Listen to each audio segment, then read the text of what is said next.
تفہیم القرآن، روزانہ ایک رکوع، ترجمہ و تفسیر کے ساتھ قرآن کو سمجھیں۔ سبسکرائب کریں اور جڑے رہیں۔ اعوذ باللہ من الشیطان الرجیم، براءۃ من اللہ ورسولہ الی الذین عاہدتم من المشرکین۔ اعلان برات ہے اللہ اور اس کے رسول کی طرف سے ان مشرکین کو جن سے تم نے معاہدے کیے تھے۔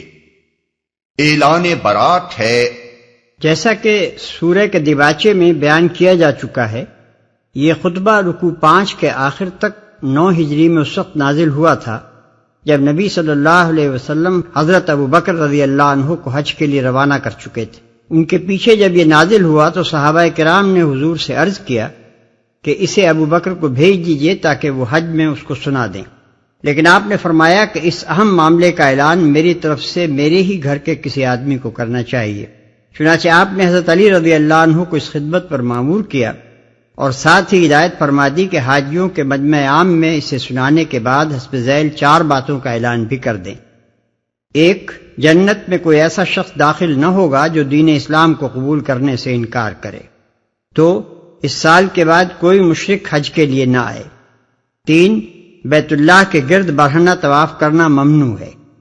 4، جن لوگوں کے ساتھ رسول اللہ صلی اللہ علیہ وسلم کا معاہدہ باقی ہے، یعنی جو نقص عہد کے مرتکب نہیں ہوئے ہیں، ان کے ساتھ مدت معاہدہ تک وفا کی جائے گی۔ اس مقام پر یہ جان لینا بھی فائدے سے خالی نہ ہوگا کہ فتح مکہ کے بعد دور اسلامی کا پہلا حج 8 ہجری میں قدیم طریقے پر ہوا، پھر 9 ہجری میں دوسرا حج مسلمانوں نے اپنے طریقے پر کیا اور مشرکین نے اپنے طریقے پر۔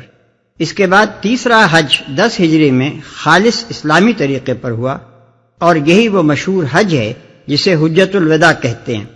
نبی صلی اللہ علیہ وسلم پہلے 2 سال حج کے لیے تشریف نہ لے گئے، تیسرے سال جب بالکل شرک کا استحصال ہو گیا تب آپ نے حج ادا فرمایا۔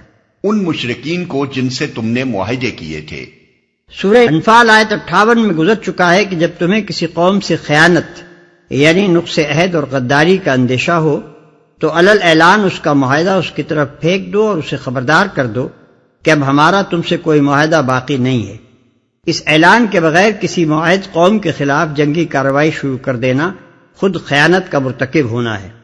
اسی ضابطۂ اخلاقی کے مطابق معاہدات کی منسوخی کا یہ اعلان عام ان تمام قبائل کے خلاف کیا گیا جو عہد و پیمان کے باوجود ہمیشہ اسلام کے خلاف سازشیں کرتے رہے تھے اور موقع پاتے ہی پاس عہد کو بالائے طاق رکھ کر دشمنی پر اتر آتے تھے۔ یہ کیفیت بنی کنانہ اور بنی زمرہ اور شاید ایک آدھ اور قبیلے کے سوا باقی تمام ان قبائل کی تھی جو اس وقت تک شرک پر قائم تھے۔ اس اعلان برات سے عرب میں شرک اور مشرکین کا وجود گویا عملاً خلاف قانون یعنی آؤٹلا ہو گیا، اور ان کے لیے سارے ملک میں کوئی جائے پناہ نہ رہی، کیونکہ ملک کا غالب حصہ اسلام کے زیر حکم آ چکا تھا۔ یہ لوگ تو اپنی جگہ اس بات کے منتظر تھے کہ روم و فارس کی طرف سے اسلامی سلطنت کو جب کوئی خطرہ لاحق ہو یا نبی صلی اللہ علیہ وسلم وفات پا جائیں تو یکایک نقص عہد کر کے ملک میں خانہ جنگی برپا کر دیں، لیکن اللہ اور اس کے رسول نے ان کی ساعت منتظرہ آنے سے پہلے ہی بساط ان پر الٹ دی اور اعلان برات کر کے ان کے لیے اس کے سوا کوئی چارہ کار باقی نہ رہنے دیا کہ یا تو لڑنے پر تیار ہو جائیں اور اسلامی طاقت سے ٹکرا کر صفحہ ہستی سے مٹ جائیں، یا ملک چھوڑ کر نکل جائیں، یا پھر اسلام قبول کر کے اپنے آپ کو اور اپنے علاقے کو اس نظم و ضبط کی گرفت میں دے دیں جو ملک کے بیشتر حصے کو پہلے ہی منضبط کر چکا تھا۔ اس عظیم الشان تدبیر کی پوری حکمت اسی وقت سمجھ میں آ سکتی ہے جب کہ ہم اس فتنہ ارتداد کو نظر میں رکھیں جو اس واقعے کے 1.5 سال بعد نبی صلی اللہ علیہ وسلم کی وفات پر ملک کے مختلف گوشوں میں برپا ہوا اور جس نے اسلام کے نو تعمیر قصر کو یکلخت متزلزل کر دیا۔ اگر کہیں 9 ہجری کے اس اعلان برات سے شرک کی منظم طاقت ختم نہ کر دی گئی ہوتی اور پورے ملک پر اسلام کی قوت ضابطہ کا استیلاء پہلے ہی مکمل نہ ہو چکا ہوتا تو ارتداد کی شکل میں جو فتنہ حضرت ابوبکر رضی اللہ عنہ کی خلافت کے آغاز میں اٹھا تھا اس سے کم از کم 10 گنی زیادہ طاقت کے ساتھ بغاوت اور خانہ جنگی کا فتنہ اٹھتا اور شاید تاریخ اسلام کی شکل اپنی موجودہ صورت سے بالکل ہی مختلف ہوتی۔ فسيحوا في الأرض 4 أشهر واعلموا أنكم غير معجز الله وأن الله مخزي الكافرين۔ پس تم لوگ ملک میں 4 مہینے اور چل پھر لو، اور جان رکھو کہ تم اللہ کو عاجز کرنے والے نہیں ہو، اور یہ کہ اللہ منکرین حق کو رسوا کرنے والا ہے۔ 4 مہینے اور چل پھر لو۔ یہ اعلان 10 ذی الحجہ 9 ہجری کو ہوا تھا۔ اس وقت سے 10 ربیع الثانی 10 ہجری تک 4 مہینے کی مہلت ان لوگوں کو دی گئی کہ اس دوران میں اپنی پوزیشن پر اچھی طرح غور کر لیں۔ لڑنا ہو تو لڑائی کے لیے تیار ہو جائیں، ملک چھوڑنا ہو تو اپنی جائے پناہ تلاش کر لیں، اسلام قبول کرنا ہو تو سوچ سمجھ کر قبول کر لیں۔ وَأَذَانٌ مِّنَ اللَّهِ وَرَسُولِهِ إِلَى النَّاسِ يَوْمَ الْحَجِّ الْأَكْبَرِ أَنَّ اللَّهَ بَرِيءٌ مِّنَ الْمُشْرِكِينَ أَنَّ اللَّهَ بَرِيءٌ مِّنَ الْمُشْرِكِينَ وَرَسُولُهُ فَإِن تُبْتُمْ فَهُوَ خَيْرٌ لَكُمْ وَإِن تَوَلَّيْتُمْ فَاعْلَمُوا أَنَّكُمْ غَيْرُ مُعْجِزِ اللَّهِ وَبَشِّرِ الَّذِينَ كَفَرُوا بِعَذَابٍ أَلِيمٍ۔ اطلاع عام ہے اللہ اور اس کے رسول کی طرف سے حج اکبر کے دن تمام لوگوں کے لیے کہ اللہ مشرکین سے بری الذمہ ہے اور اس کا رسول بھی۔ اب اگر تم لوگ توبہ کر لو تو تمہارے ہی لیے بہتر ہے، اور جو منہ پھیرتے ہو تو خوب سمجھ لو کہ تم اللہ کو عاجز کرنے والے نہیں ہو، اور اے نبی انکار کرنے والوں کو سخت عذاب کی خوشخبری سنا دو۔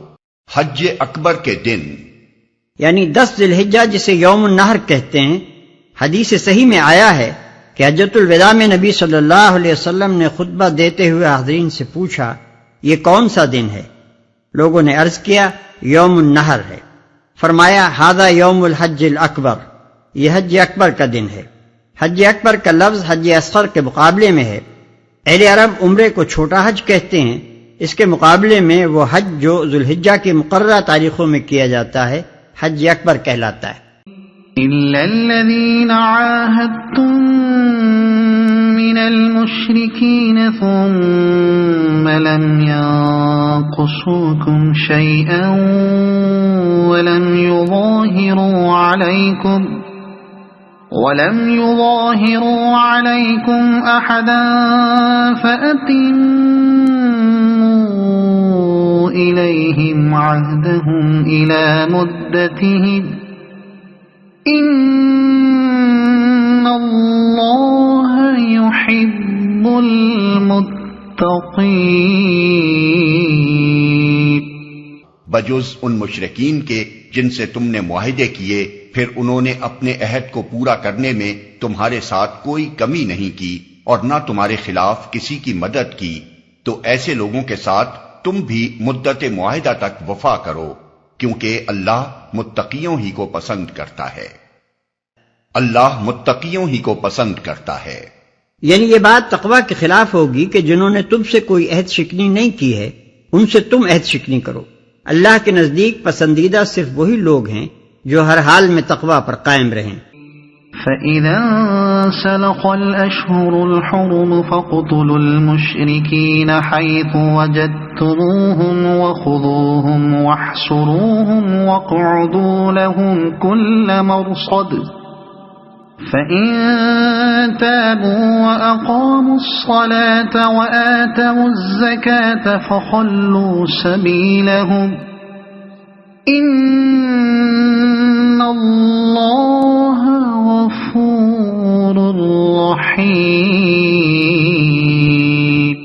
پس جب حرام مہینے گزر جائیں تو مشرکین کو قتل کرو جہاں پاؤ، اور انہیں پکڑو اور گھیرو اور ہر گھاٹ میں ان کی خبر لینے کے لیے بیٹھو۔ پھر اگر وہ توبہ کر لیں اور نماز قائم کریں اور زکوٰۃ دیں تو انہیں چھوڑ دو۔ اللہ درگزر کرنے والا اور رحم فرمانے والا ہے۔ پس جب حرام مہینے گزر جائیں، یہاں حرام مہینوں سے اصطلاحی اشہر حرم مراد نہیں ہیں جو حج اور عمرے کے لیے حرام قرار دیے گئے ہیں، بلکہ اس جگہ وہ 4 مہینے مراد ہیں جن کی مشرکین کو مہلت دی گئی تھی، چونکہ اس مہلت کے زمانے میں مسلمانوں کے لیے جائز نہ تھا کہ مشرکین پر حملہ آور ہو جاتے، اس لیے انہیں حرام مہینے فرمایا گیا ہے۔ تو انہیں چھوڑ دو۔ یعنی کفر و شرک سے محض توبہ کر لینے پر معاملہ ختم نہ ہوگا، بلکہ انہیں عملاً نماز قائم کرنی اور زکوٰۃ دینی ہوگی۔ اس کے بغیر یہ نہیں مانا جائے گا کہ انہوں نے کفر چھوڑ کر اسلام اختیار کر لیا ہے۔ اسی آیت سے حضرت ابوبکر رضی اللہ عنہ نے فتنہ ارتداد کے زمانے میں استدلال کیا تھا۔ نبی صلی اللہ علیہ وسلم کی وفات کے بعد جن لوگوں نے فتنہ برپا کیا تھا، ان میں سے ایک گروہ کہتا تھا کہ ہم اسلام کے منکر نہیں ہیں، نماز بھی پڑھنے کے لیے تیار ہیں مگر زکوٰۃ نہیں دیں گے۔ صحابہ کرام رضوان اللہ تعالی علیہم اجمعین کو بالعموم یہ پریشانی لاحق تھی کہ آخر ایسے لوگوں کے خلاف تلوار کیسے اٹھائی جا سکتی ہے، مگر حضرت ابوبکر رضی اللہ عنہ نے اسی آیت کا حوالہ دے کر فرمایا کہ ہمیں تو ان لوگوں کو چھوڑ دینے کا حکم صرف اس صورت میں دیا گیا تھا جبکہ یہ شرک سے توبہ کریں، نماز قائم کریں اور زکوٰۃ دیں، مگر جب یہ 3 شرطوں میں سے ایک شرط اڑائے دیتے ہیں تو پھر انہیں ہم کیسے چھوڑ دیں؟ وَإِنْ أَحَدٌ مِّنَ الْمُشْرِكِينَ اسْتَجَارَكَ فَأَجِرْهُ حَتَّى يَسْمَعَ كَلَامَ اللَّهِ ثُمَّ أَبْلِغْهُ مَأْمَنَهُ ذَلِكَ بِأَنَّهُمْ قَوْمٌ لَّا يَعْلَمُونَ۔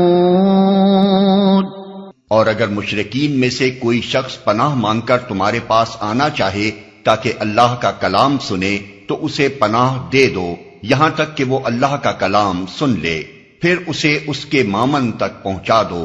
یہ اس لیے کرنا چاہیے کہ یہ لوگ علم نہیں رکھتے۔ یعنی دوران جنگ میں اگر کوئی دشمن تم سے درخواست کرے کہ میں اسلام کو سمجھنا چاہتا ہوں تو مسلمانوں کو چاہیے کہ اسے امان دے کر اپنے ہاں آنے کا موقع دیں اور اسے سمجھائیں، پھر اگر وہ قبول نہ کرے تو اسے اپنی حفاظت میں اس کے ٹھکانے تک واپس پہنچا دیں۔ فقہ اسلامی میں ایسے شخص کو جو امان لے کر دارالاسلام میں آئے مستامن کہا جاتا ہے۔ اگر آپ کو یہ ویڈیو پسند آئی ہو تو اسے لائک کریں، دوسروں تک پہنچانے کے لیے شیئر کریں، اور مزید ایسی ہی معلوماتی ویڈیوز کے لیے ہمارے چینل عبد المالک ہاشمی کو سبسکرائب ضرور کریں۔ نئی اپڈیٹس کے لیے بیل آئیکن دبائیں تاکہ آپ کو ہماری ہر نئی ویڈیو بر وقت مل سکے۔ آپ کی حوصلہ افزائی ہمیں مزید بہترین مواد بنانے میں مدد دے گی۔ شکریہ۔